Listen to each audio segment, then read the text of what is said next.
Today, it's impossible to do it without a grasp for the historical context. And it even goes back before World War II. This really goes back to the World War I period, which is almost never talked about anymore. The Ottoman Empire controlled that part of the world, and it wasn't divided into nation states. There weren't all these artificial boundaries. It was the Arab world under the Ottoman Empire.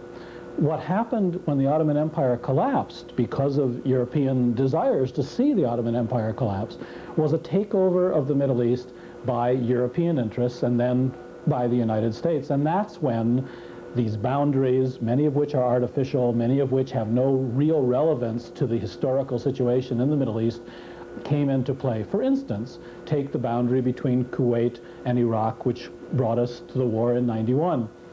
The reality is that Kuwait is the 19th province of Iraq. Now, whether that justifies Saddam's policies or whether that justifies the royal family, the emir, that isn't the point. The point is that the people in that part of the world see a connection between Iraq and Kuwait, which is not irrelevant to them.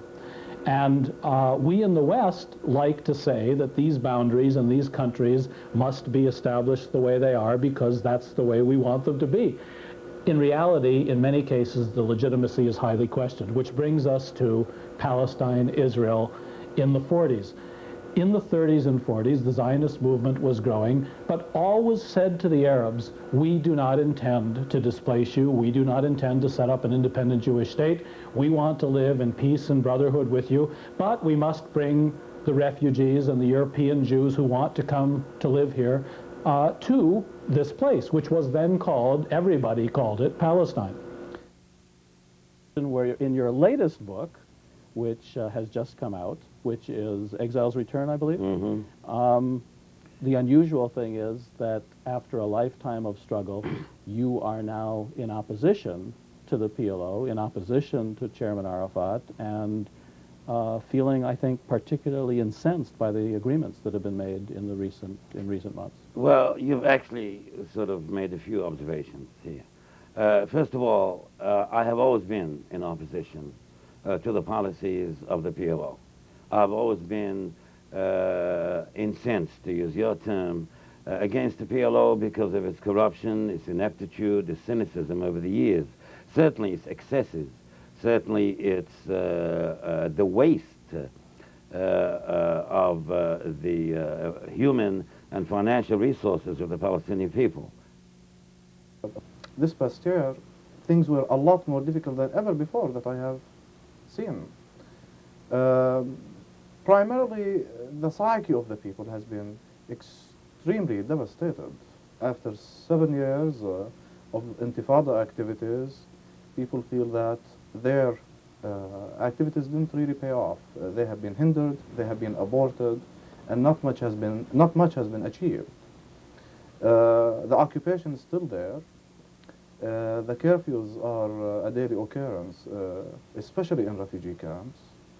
The blockade around Jerusalem has absolutely made people's movement impossible to and from Jerusalem.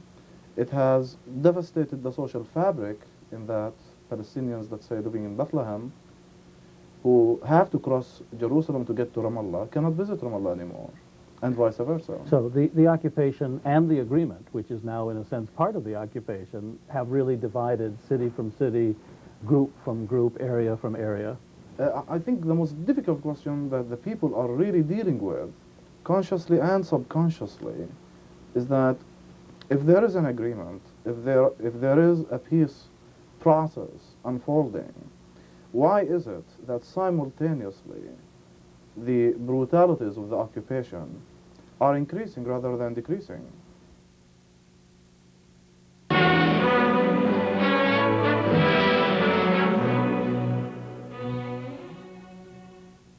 الله أكبر والموت لفات الله أكبر والموت لفات الله أكبر والموت لفات الله أكبر والموت لفات الله أكبر والموت لفات الله أكبر والموت لفات الله أكبر والموت للطاغية فات الله أكبر والموت للطاغية الله أكبر والموت للطاغية فات الله أكبر والموت للطاغية فات الله أكبر والتكبير لعملاء فات الله أكبر والتكبير لعملاء فهد. جزاك الله خير يا شيخ الإسلام. الله عليك. جزاك الله خير. جزاك الله خير. الله معاكم.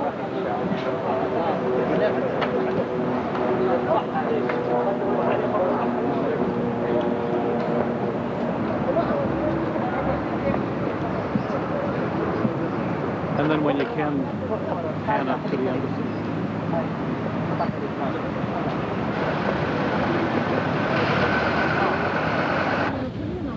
We're outside the embassy of Saudi Arabia in Washington, where there is a very unusual demonstration sponsored by Islamic student organizations in the United States against the Saudi regime, against the oppression that's taking place there, and against the very unusual, quite massive arrests that have taken place in the last couple of weeks.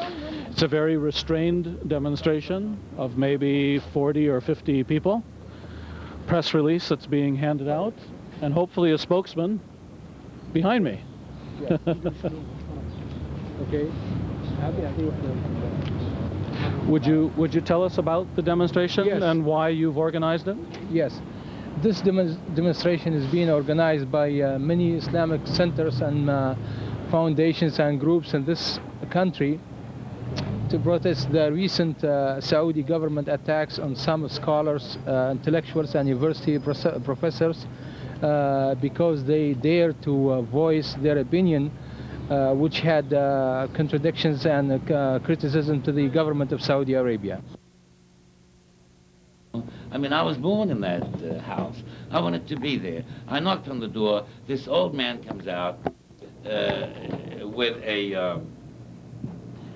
a heavy East European accent, and he asks me what I want in Hebrew. I tell him I ask him, do you speak English? And he goes, yes, I do. And I say, look, I was wondering if you would mind if I just looked around. He, of course, is surprised by my strange, bizarre request. So to edify him, I say, look, I was born in this house. So he lets me in, and he says, you were born here and you don't speak Hebrew? I said, look, I'm an Arab, I'm not a Jew. So he had arthritis, and I could tell his arthritic attack was aggravated. And then I add, because I got flustered, and I add, well, actually, it's like, I'm American, I'm just like trying to visit. I'm just trying to check. But you could tell that he wants me out of the house. I don't know whose house it was. It's my house, his house, our house, God damn it. It doesn't make a difference. He wanted me out of that house. And that, in my view, is a metaphor. The incident is a metaphor about the confrontation between the Palestinians and the Israelis. He is a man who clearly, pardon me, who clearly came from Eastern Europe, living in my house, the house that my parents or grandparents had actually built, where I was born. He's telling me to get the hell out of there because it's now his house. If you realize that it was a civil war that broke out in Palestine in the mid-1940s, right after World War II, and we are still living with the ramifications of that civil war. All that's taking place today in terms of the occupied territories, in terms of making deals between the PLO and Israel, in terms of who has administration here versus who has administration there, that's because this is really one country. Whether you call it the Holy Land, whether you call it Palestine, even whether you call it Israel, it doesn't really change the reality that this is one geographic entity that has many claims placed on it. Let's get to the heart of it. What's your opinion of what has happened in the last year since the Oslo Agreement, since the Washington ceremony, since the Cairo ceremony, and since the takeover of the PLO of Jericho and Gaza? Very briefly, I think there's been a debasement, a cheapening of the Palestinian cause. They have reduced the Palestinian cause to a fragment and turned it into an insignificant problem having to do with civil rights, i.e. the right of the Palestinians in certain parts of Palestine to pick up their garbage and distribute their mail and so on and so forth. I mean, the Arab region, in my view, will be out of questions pertaining to culture, to civilization, to prosperity, to modernity for quite a long time. It's not the case that there are no talented people there. It's not the case that there are no skilled people. But it certainly is the case that such talents are suppressed, liquidated, marginalized, or basically forced to leave the region. Hamas is not a bunch of crazy Arab radicals killing Jews and refusing peace agreements. Hamas is a legitimate expression of Islamic national interests that goes back a long, long time into the Ottoman period, in fact. And they refuse what they consider to be an agreement which subjugates them, which places them on reservations, which puts them in a Bantustan situation, which leaves the Israeli empire thriving and vibrant, and is supposed to then have Palestinian police, or as the Chicago Tribune a few days ago said, Palestinian cops, taking care of them. Now, I don't share anything theologically with the people in Hamas. I have met some of them by accident on the many trips that I've taken, over 100 trips to Israel and Palestine in the last 15 years. I find them very dignified people, very thoughtful people, people very aware of their history and their heritage, people fighting for their self-determination, for their freedom, for their dignity, just as other people in other parts of the world fight for theirs. But here in the United States especially, we cast them as crazies and terrorists and renegades and killers. You know, we actually do to them the same thing that we did for 20 years to the PLO. And it's time to get beyond all these stereotypes and understand that people have legitimate grievances that they're fighting for, and these legitimate grievances have to all be dealt with if our goal is a stable and just peace. I mean, what about the Israelis? Are they going to give us reparations for all the pain and the suffering they inflicted on us? 4 million Palestinians? Huh? They can ask for reparations from the Germans, but we cannot ask for reparations from them? What's going on here? They killed us and massacred us and bombed us and terrorized us over the last half century. And occupied you. And occupied us, but I'm talking about the exiles. Right. You know? I'm talking about us, the people who nobody's talking about. You're watching Mideast Realities. My name is Mark Bruzonsky, and our guest is Hisham Ahmed, Professor of International Affairs, who got his PhD here in the United States, but who lives now in Dheisheh refugee camp, where he was born, outside of Bethlehem on the West Bank. Life in the occupied territories has not gotten any better. The occupation is still there, deeply entrenched. Sure, soldiers are not seen on the streets of Gaza on a daily basis, but their presence and their influence is constantly felt. And certainly they control people's movement in and out of the Strip. Whenever they want to close the gate of this jail, they do. Whenever they want to open it for whatever reason, they do nonetheless. They do that as well. So the occupation is still there in full-fledged. There are no changes on this front whatsoever. But you do foresee changes, don't you? There will be Palestinian police expanding to other cities. There will be a veneer of Palestinian control, short of independence. I mean, I use the analogies as a Westerner of Bantustans and reservations. Do these reservations, do these concepts have a resonance with you as well? Indeed they do. Every city, every town, every camp has been turned into a reservation, isolated from the rest. And that's exactly what autonomy, I mean, in the legal sense, really means. And that occupation, by the way, is extremely brutal. We're not talking about the fact that the Israeli army is just there, you know, policing traffic. The Israeli army is involved in terrible forms of torture, terrible forms of repression, terrible forms of intimidation, and has been for a very long time. Outrageous in terms of what the Israelis say they stand for. And that's why American Jews like myself have been so impelled to speak up against it. most of these countries that we call countries in the Arab world are not really countries. They are artificial creations established there by former colonial overlords. Someone like Churchill in the heyday of British power was able to go to our part of the world and say, "Let there be Jordan," and there was a Jordan. You see? Let there be Kuwait. And let there be Kuwait. Right. The French, in like manner, said, "Let there be Lebanon," and so on and so forth. But it's more than that. It's let there be the Saudi family ruling Saudi Arabia. Let there be the Hashemite family. Thank you. And it's a question of not only that, but look at it. You mentioned the Saudi family and the Hashemite family. Look at how gutsy these families are. Look at Jordan. What is the official name of Jordan? The Hashemite Kingdom of Jordan. Right. And look, Saudi Arabia is called the Kingdom of Saudi Arabia. This is the case of two countries that are named after the names of the ruling families in the manner of medieval fiefdoms. Mm-hmm.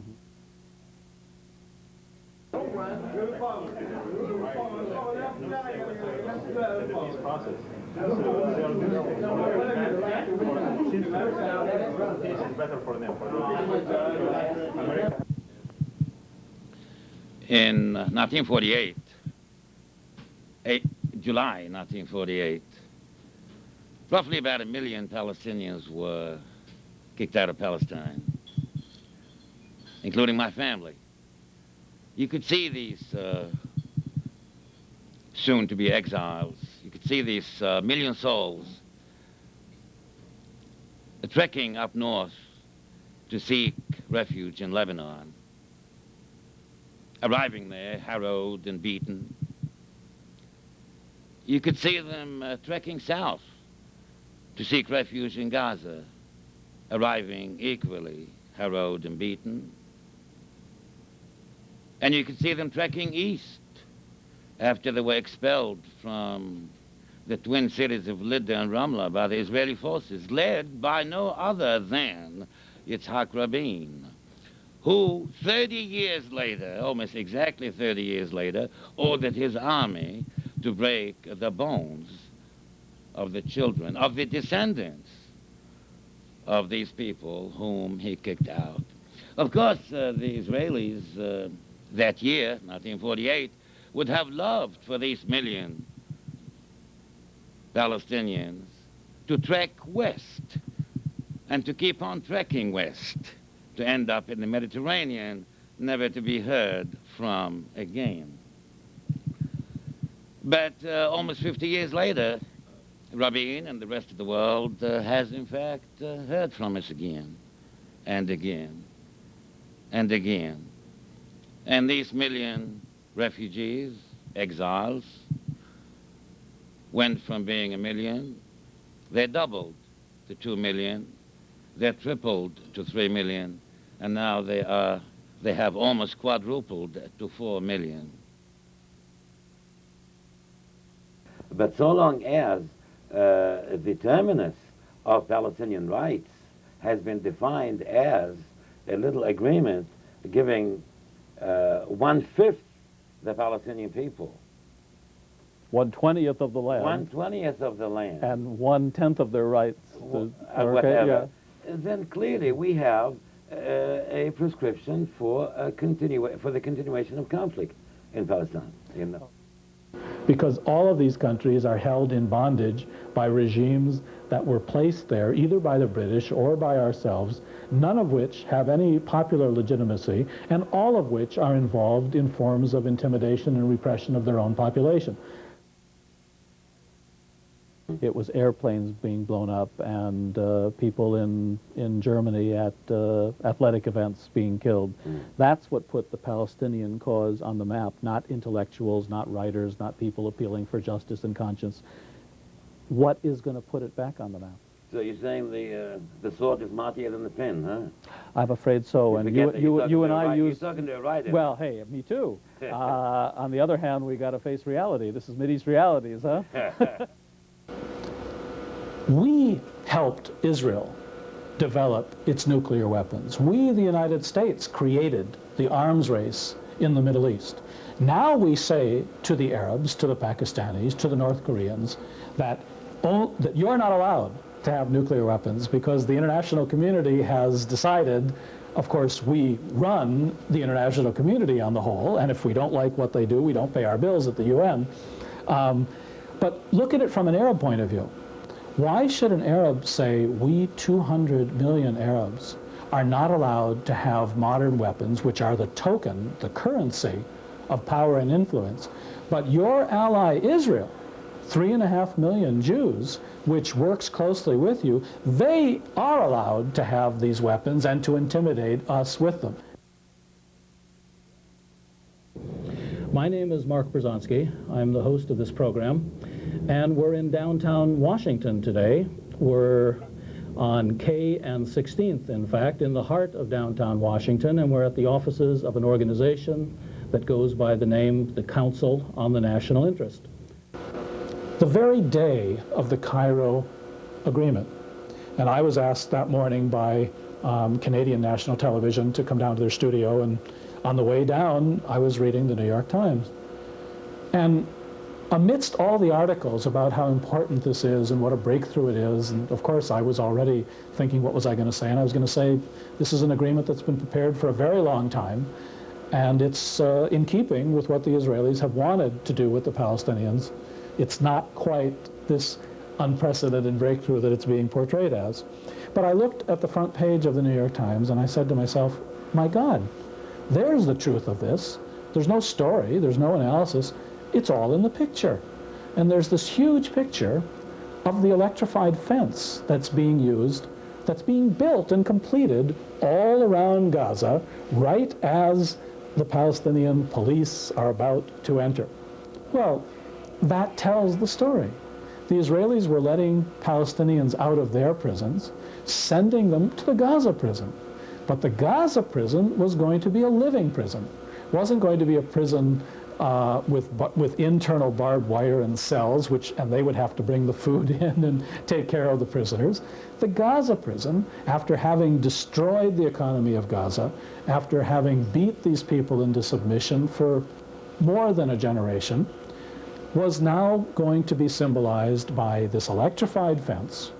Only those Palestinians cooperative with the Israelis, with their new computerized ID cards and everything, were going to be let out of this prison. The rest were going to be bottled up inside it.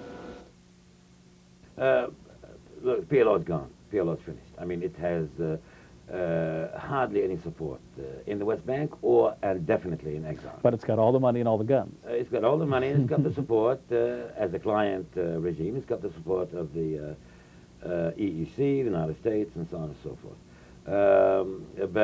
No, I do see Islamic activism, not just in Palestine, but the entire Arab world, as the new wave.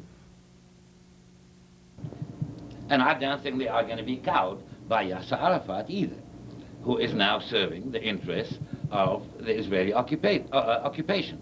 See, what I'm suggesting to you, the reason that a great many of us, Palestinian Democrats, writers, poets, activists, dismiss this so-called peace agreement is because we think it's a trick. But it's more than a trick. It's more sinister than just a trick. What this agreement is,